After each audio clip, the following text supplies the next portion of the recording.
Magandang tanghali! Kumusta po? Narito po ulit ang update natin para sa lagay ng ating panahon. Ngayong tanghali po ng June 12, 2024 na kung saan sa ngayon ay napapagitnaan pa rin po tayo ng dalawang hangin, ang habagat na nasa kanluran ng ating bansa at easterlies naman sa silangan. At mayroon pong ITZZ na nakakapekto naman dyan po sa may southeastern part ng Mindanao. At sa ating long-range forecast ay wala pa naman pong bagyo na namamataan na tatawid dito po sa ating bansa for the next 5 to 7 days.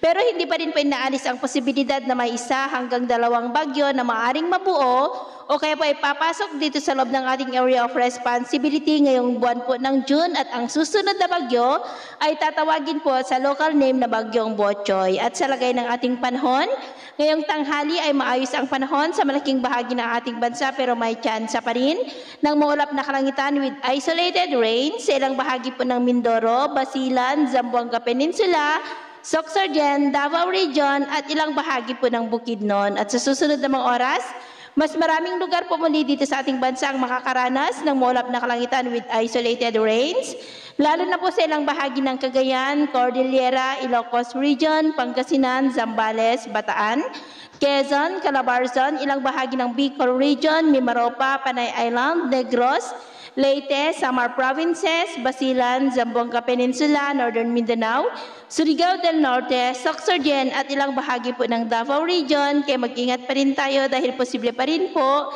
ang mga banta ng mga pagbaha at pagguho ng lupa. At sa atin naman pong mga baybayin, wala naman po tayong nakataas na namang gale warning signals pero iba yung pag-ingat lamang po kung papalaot tayo para po mas makaiwas sa mga sakunang pangkaragatan.